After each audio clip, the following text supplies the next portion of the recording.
It began 20 years ago. 5 women had a mission and a desire to help those who needed it. These women recognized that a person challenged with a developmental disability is very similar to any other person. Like all of us, they are in need of love, compassion, and caring.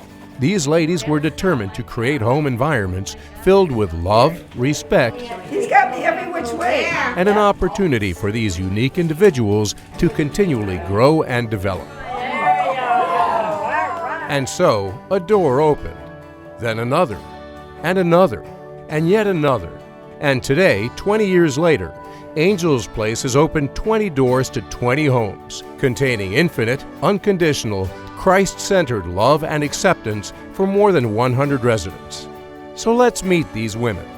Sadly, one of them, Peggy Prentice, has passed on. But 4 of the original ladies, Loretta Nagel-Ryan, Anne-Marie Lopez, Margaret Maxwell, and Rosemary Kelly, remember what those early days were like. And you said to me, Rosie, call your friend and ask her to come over tomorrow. I said, I don't even know her number, and I'm not positive of her last name. And so we found each other that day, and you came over. Rosemary came in the back door with 2 bouquets of pink carnations. Do you remember, Rosie? And you said, you can do this. And we said, do what? We can't do that. That's how it began. Remember that day? Yes. Then we had to come up with the name. Oh, the name. Well, that was something. Remember that? That We came was- up with the We had a name. lot of names. Remember Took a that? lot of months before we came up with Right. it. But Right. that was, And also the logo and the angel. it was Rosemary Ledwidge we did a lot. that. But before all of that, we really set the groundwork of could we do this? Right. Could this happen? And it could happen. It could It was a happen. dream that could happen. Sister Joanne has faithfully served Angel's Place from the very beginning. She made the difficult decision to move from the convent into the Saddlewood home to dedicate her life to the program. Loretta, you never say no to Loretta. And so she would call me, well, how about coming for this? And how about, we need that. And then they found this home. And they said, how about coming and taking care of this house? I said, no, I live in the convent. No, I'm not going to do that. And she said, oh, you really got to think about that. We need somebody.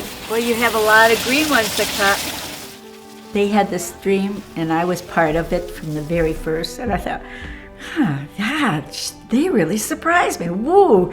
But they taught me a lot. I mean, they came from day one. Joanne, let's do this. I go, yeah, let's do it. And I ran right with them, so I thank them. Gary has been with Angel's Place since 2000. His sister, Joyce, is grateful for all they have provided.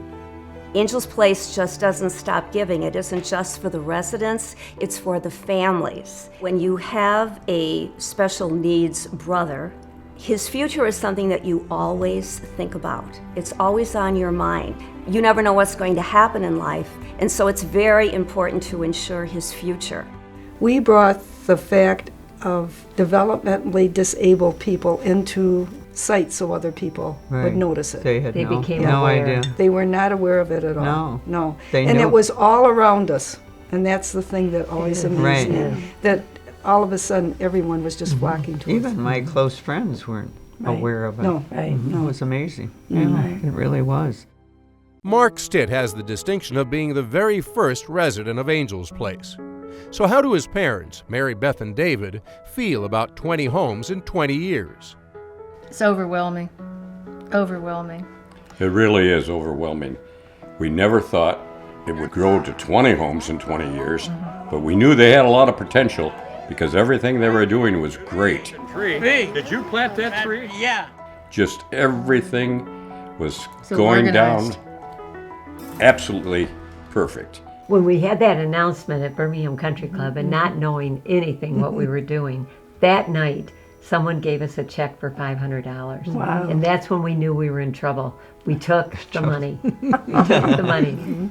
And a woman called down to the Chancery, said she'd like to sell her house to us. Yeah. Simultaneously that week, Cross Reach Ministries came to Anne Marie, remember? And we met them at a restaurant, Right. and he gave us a $50,000 check. That's how we got this house. Right. And at that time, that's when I believe it was Jim Hurlburt said, let's make a goal of 10 homes in 10 years. Right. And now we're No, 20 in 20 years. and we can't get our arms around it. Better not go further, huh? Right. This is Mark's family. Because now, you know, when he wants to come and visit, he'll say, can I come to your house? You know, so that he knows that he's just visiting more or less at our home, and this is his home. Frank and Mark often dispute who was in fact the first Saddlewood home resident. Mark actually moved in first, but Frank was first on the list. Yeah. Well, once and for all, who was really the first? The first? Probably me. You? Yeah. You were the first one? Yeah. How so? I'm 94. You're 94. You were here in 94? Yeah, 94. December 27th. What do you say about that, Frank? You think he's the first or are you the first? No, I am. You are? Yep. Now, how do you say that you're the first? My brain. Your brain tells you? Well, that's a hard one to argue, Mark. You accept them for who they are. They're a gift from God. Their goal and their mission to provide homes for the mentally disabled is so very important. We need to take care of these adults and these residents, and they have a wonderful life here. There couldn't be too many thank yous, you know, for all that they have done. And It's just a marvelous thing. You just can't thank them enough that their dream of what they wanted has come true. And it also has come true for us with Mark and the other gentleman here. I feel we feel blessed. blessed that we were asked to have Mark join this organization through Sister Joanne. If I could, I'd open a home tomorrow. And I'd put 7, 12, 14. I mean, I'm hearing 94-year-old mothers saying, you know, my son, or a mother with a set of twins. A couple of them have sets of twins. Can you take them both? You talk about the vision of the future.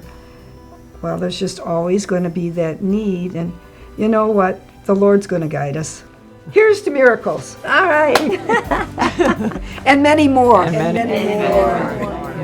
Home is where the heart is, and there is no shortage of heart in the wonderful world of Angel's Place.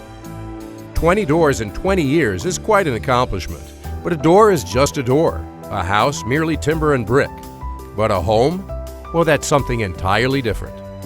Angel's Place would like to thank all who have opened their hearts, homes, and doors. Without your help, these last 20 years would have been just that. Simply years gone by. Thank you for making a difference.